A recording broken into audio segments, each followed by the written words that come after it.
तिलकराम जी, जो आपने हमारे साथ करा, तो आपको हमारे साथ ऐसा नहीं करना चाहिए। हमने आपका निस्वार्थ रूप से हमेशा साथ दिया। हम आपके कार्यों में हमेशा पार्टी पॉलिटिक्स से ऊपर उठ करके आपके साथ व्यक्तिगत तौर पर भी खड़े हुए। अगर आपने हमारा नॉमिनेशन फाइल ही नहीं करवाना था तो ये हमारे साथ मजाक क्यों करा।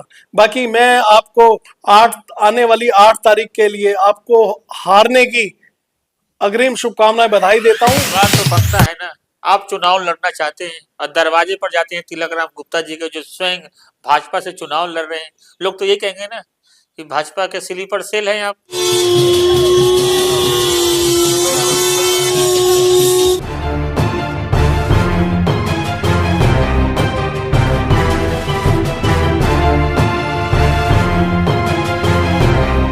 मैं माहौल जानने निकला हूँ त्रिनगर विधानसभा क्षेत्र के सकुरपुर में, तो मिल गए हैं यहाँ से बलजीत मिमरोट जी और आपका क्या नाम है भाई साहब? दिनेश कोहली जी। दिनेश कोहली जी। सबसे पहला जो हमारा सवाल रहता है कि इस दिल्ली विधानसभा चुनाव को लेकर माहौल क्या है, तो मिमरोट साहब माहौल क्या है? पहले तो जनमत की पुकार का बहुत बहुत धन्यवाद कि वो त्रिनगर विधानसभा का माहौल चेक करने के लिए आए। मैं जनमत की पुकार के माध्यम से एक चीज कहना चाहता हूँ कि त्रिनगर की भी जिसको मिलना आसान होगा, जिसके दरवाजे पर या जिसके कार्यालय के बाहर कुत्ता नहीं खड़ा होगा और कोई गार्ड नहीं खड़ा होगा।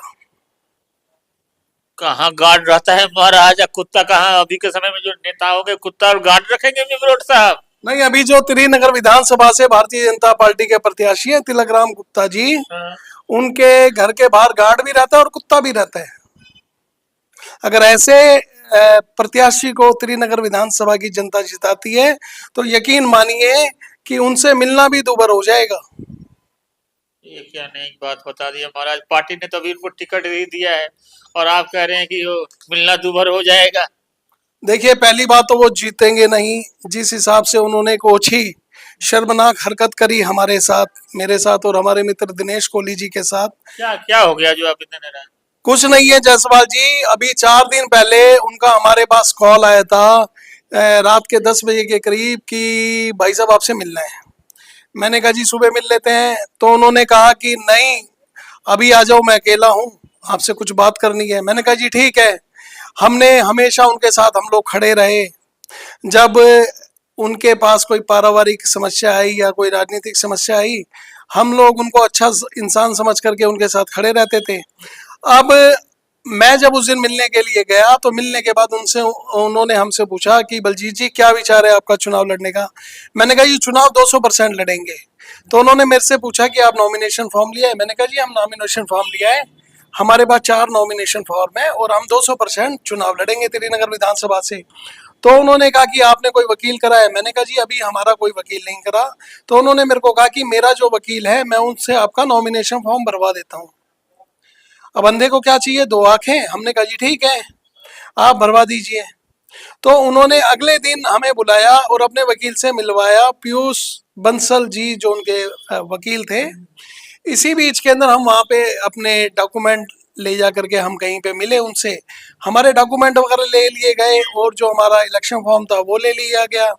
उसके बाद उन्होंने कहा कि एक 10,000 रुपये का अकाउंट खुलेगा, जबकि हमने सेविंग अकाउंट खुलवा रखा था नया चुनाव के लिए।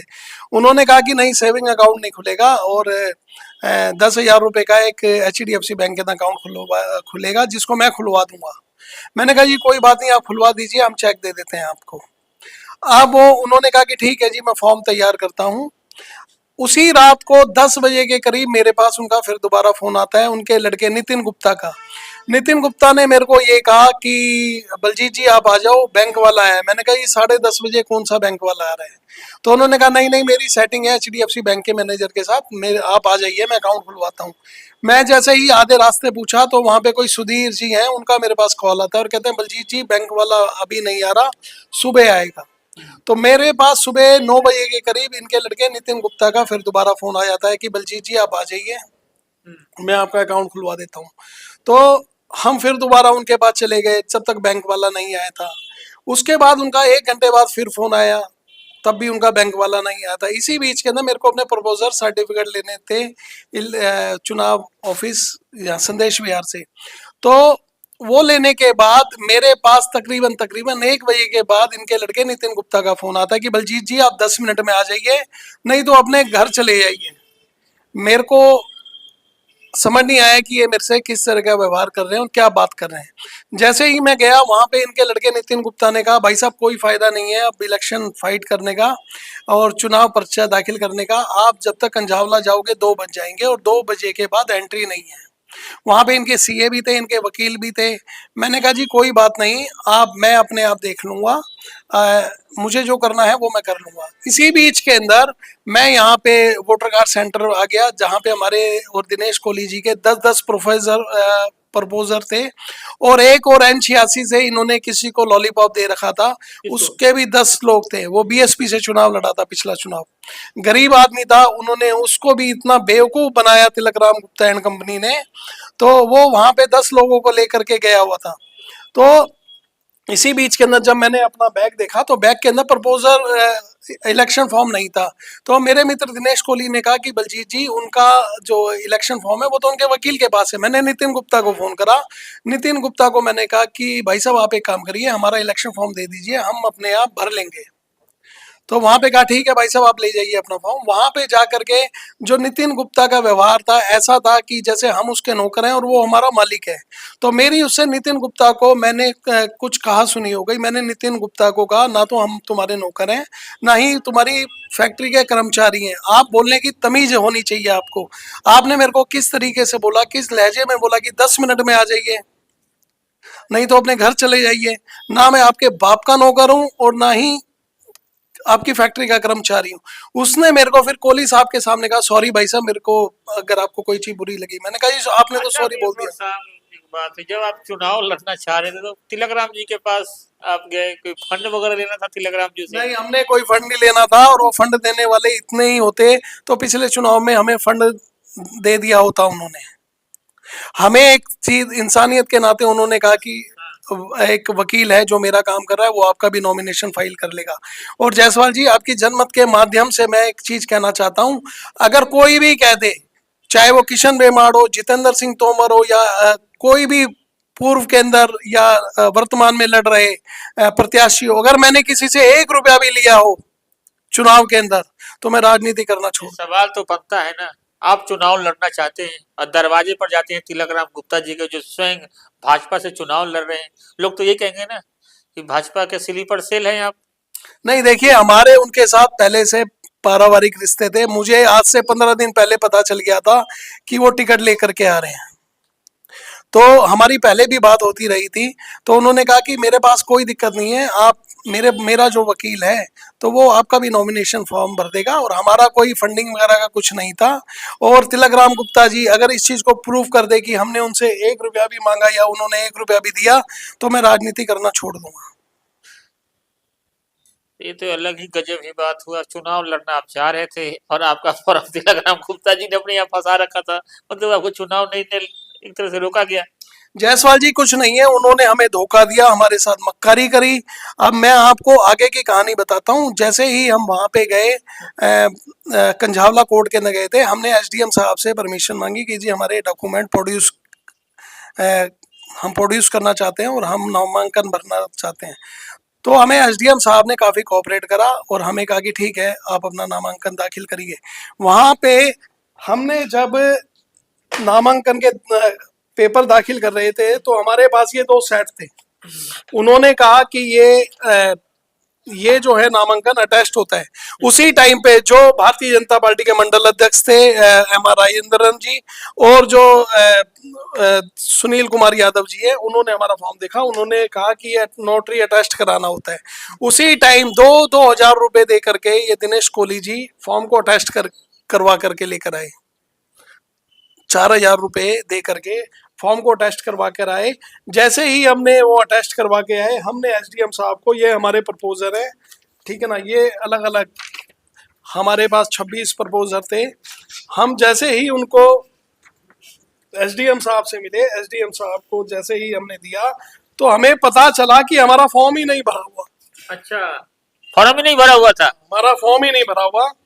और ये देखिए ये कल हमने भरा, ये उसके बाद इन्होंने फॉर्म ही नहीं भरा था, ये हमने भरा, ये हमारा फॉर्म ही नहीं भरा था।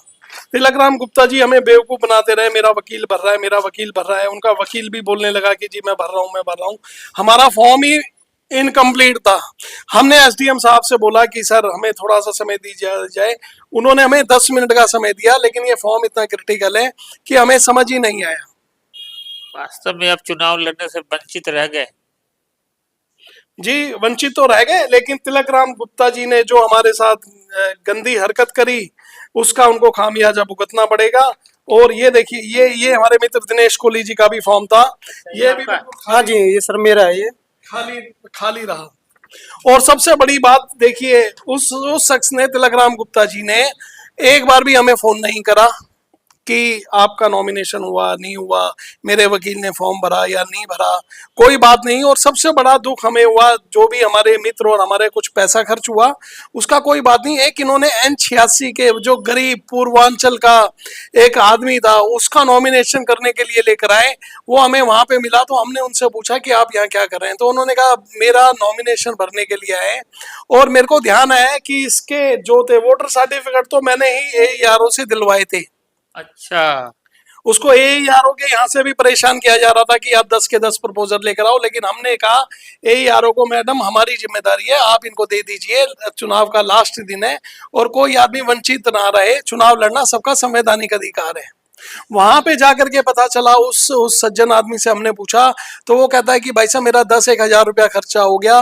तिलक राम गुप्ता जी ने मेरे को कहा कि आप नॉमिनेशन भरिए, मैं आपको पैसा दे दूंगा। उन्होंने कहा ना, तो उन्होंने मेरे को 1 रुपया दिया। और उनका वकील कह रहा है कि मैं नॉमिनेशन फॉर्म भरने आ रहा हूँ, आ रहा हूँ, आ रहा हूँ, आ रहा हूँ। तो हमने कहा एक बार फोन करिए उनके वकील को। स्पीकर पे लेकर के उसने फोन करा, तो उनका वकील कह रहा है जी मैं आ रहा हूँ, रास्ते में हूँ। फिर उन्होंने उनके लड़के को फोन करा, नितिन गुप्ता को। नितिन गुप्ता को फोन करा, तो नितिन गुप्ता ने जो जो बोला उसको, वो हम सुन करके बड़ा चौंक गए। कहता है कि आप चुनाव लड़ोगे तो क्या गवर्नर थोड़ा ना बन जाओगे।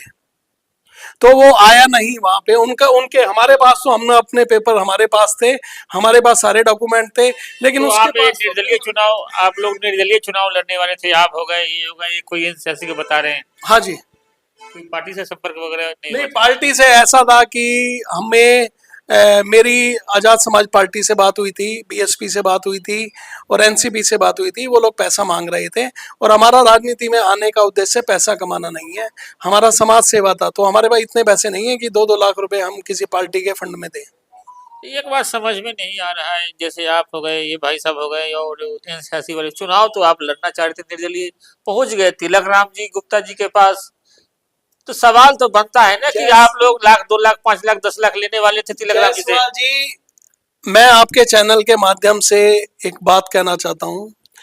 कल 40,000 रुपए हमारे दिनेश कोहली जी के कैश इनके पास थे, और करीब करीब 32-33 हजार रुपए मेरे पास थे।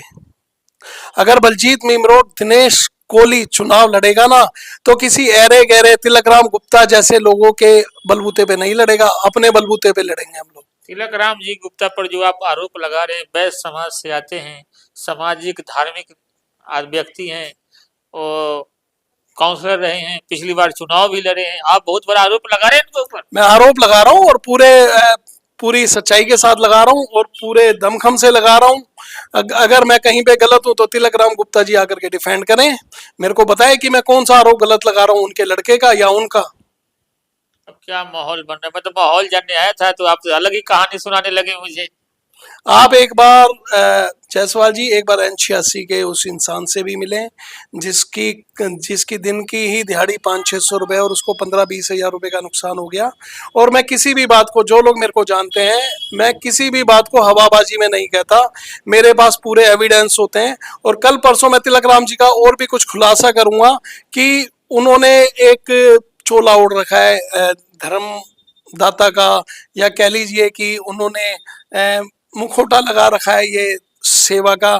एक्चुअली के अंदर क्या है, वो SC समाज को गाली देते हैं, वो OBC समाज के जो उनके साथी नेता हैं, जो टिकट के दावेदार थे, उनको भी गाली देते हैं। उनकी मेंटलिटी, और मुझे लगता है कि उनका जो दिमागी संतुलन है, वो इतना एरोगेंट है कि वो अपने आगे किसी को कुछ नहीं समझते। देखिए देखिए, तिलक राम गुप्ता जी तो मैं जानता हूँ, धार्मिक व्यक्ति है बेचारे, बहुत अच्छे आदमी है, ठीक, उम्र ज्यादा हो गई उनकी, देखिए जरूरी नहीं है ना, रावण भी साधु के वेश के अंदर सीता माता का हरण करके लेकर आया था। कि कोई आदमी धार्मिक है तो उसकी सोच भी धार्मिक ही होगी, या उसके कार्य भी धार्मिक ही होंगे। तो अब आगे अगला कदम क्या उठाने वाले हैं? कुछ नहीं है, त्रिनगर विधानसभा का विकास हो, यह हमारा सर्वोपरि लक्ष्य है। और हम चाहते हैं कि त्रिनगर जो 70 की 70 दिल्ली विधानसभा के अंदर है वो नंबर 1 विधानसभा बने। और हमारे क्षेत्र के अंदर जो त्रिनगर विधानसभा हमारा एक पूरा परिवार है, ये साफ सुथरा हो, यहाँ पे बढ़िया सड़कें हो, बढ़िया रोड हो, एक बढ़िया सी लाइब्रेरी हो, और पार्क हरे भरे हो। जो भी इंक्रोचमेंट की समस्या है ये यहाँ से गायब हो, और इन डिवाइडरों का भी कुछ हल करा जाए, इंक्रोचमेंट हटाया जाए। और हमारी त्रिनगर विधानसभा दिल्ली की नंबर 1 विधानसभा जो विधायक बनाए, क्योंकि हम तो अभी इस रेस में है नहीं, तो जो इसको नंबर 1 विधायक नंबर 1 विधानसभा बनाएगा, हमारी उसको अग्रिम शुभकामनाएं। और हम ये चाहते हैं कि जो भी विधायक तिलकराम गुप्ता जी को छोड़ करके, क्योंकि मुझे नहीं लगता ऐसी मेंटलिटी का आदमी त्रिनगर विधानसभा को चाहिए। जो भी विधायक बन के आएगा, चाहे वो कांग्रेस के हो चाहे आम आदमी पिछली बार का क्या समीकरण रहा था यहाँ पे जो पिछली विधानसभा चुनाव हुआ था? 10,000 कुछ वोटों से तिलकराम गुप्ता जी हारे थे और प्रीति जितेंद्र सिंह तोमर जीती थी।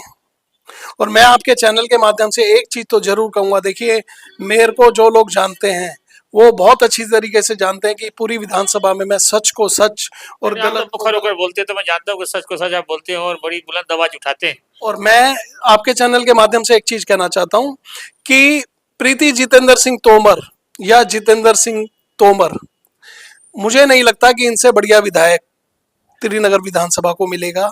मेरे घर के सामने रहते हैं, आधी रात को भी अगर हमने उनको कोई काम करा उन्होंने मना नहीं करा, और सबके सुख दुख के अंदर खड़े होते हैं। और ऐसा ही सत्येंद्र शर्मा जी का है, सबके सुख दुख में खड़े होते हैं, आधी रात को भी फोन उठाते हैं। लेकिन तिलकराम गुप्ता जी जैसे लोग ना किसी का फोन उठाते, ना किसी से मिलते, तो ऐसा विधायक नहीं चाहिए हमें। जितेंद्र सिंह तोमर या सत्येंद्र शर्मा जी जैसा विधायक चाहिए जो क्षेत्र के बारे में सोचे, क्षेत्र की जनता के सुख दुख के अंदर हो और क्षेत्र के विकास को महत्व देता हो। तिलक राम जी देख रहे हैं आपको, क्या सलाह देंगे? आपको देख रहे हैं तिलक राम जी? जब आपको टिकट मिला था तो सबसे पहले मैंने आपको बधाई दी थी, लेकिन आज मैं आपको इस जनमत की पुकार चैनल के माध्यम से आपको हारने की अग्रिम शुभकामनाएं देता हूं, बधाई देता हूं। और मुझे लगता है कि रोड जी हारने की बधाई तो नहीं दी जाती है यहाँ पे। नहीं, मैं हमारा दिल दुखा हुआ है जी, हमारे साथ जो धोखा हुआ है। और मैं सबस तरीके से, किसी को बुरा लगे, तिलकराम जी अगर आपको बुरा लगे तो 2 रोटी अच्छा ये मेमनोट जी, आपका जो खर्चा वर्चा हुआ है अगर वो आपको मिल जाए तब तो अब विरोध खत्म हो जाएगा? नहीं चाहिए। बलजीत मेमरोड, दिनेश कोहली इस खर्चे का मोहताज नहीं है। अरे इतना तो हम डोनेशन दे देते हैं, शकूरपुर में जरूर रहते हैं, लेकिन इतने गए गुजरे नहीं है कि वो आपकी रोटियों पे हमारे घर का खर्चा चल रहा हो। ठीक है ना, जैसा भी है, हम लोग इतने बेगैरत और इतने गरीब नहीं है कि क्यों आपके टुकड़े लेंगे हम। अगर ऐसे ही चुनावों में, इलेक्शनों में पैसा लेना होता तो मैं भी कहीं पे फ्लोर ले चुका होता, मैं भी कहीं पे कुछ बड़ा कर चुका होता। इनकी बड़ी दुख भरी कहानी है, सुन करके इन्होंने चुनाव लड़ने का सोचा था और इन्होंने फॉर्म ही नहीं भर पाए, वंचित रह गए चुनाव से। एक कोहली साहब है, मिमरोड साहब है। मिमरोड साहब, हाँ जी, आप क्या कहेंगे महाराज? पहले तो जनमत पुकार का धन्यवाद।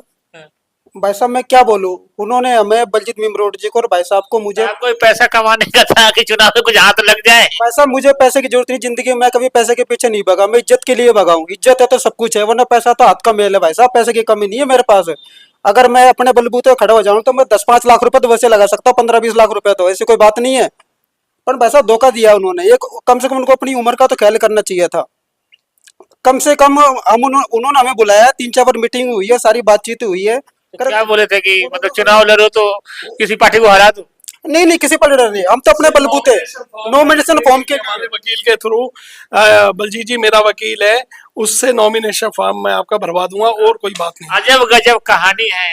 मैं तो माहौल जानने निकला था, लेकिन इनका कहानी सुनकर तो मैं बिल्कुल हंस रहा हूँ कि कैसे इस चुनाव लड़ना चाह रहे थे और इनका नामांकन नहीं हो पाया।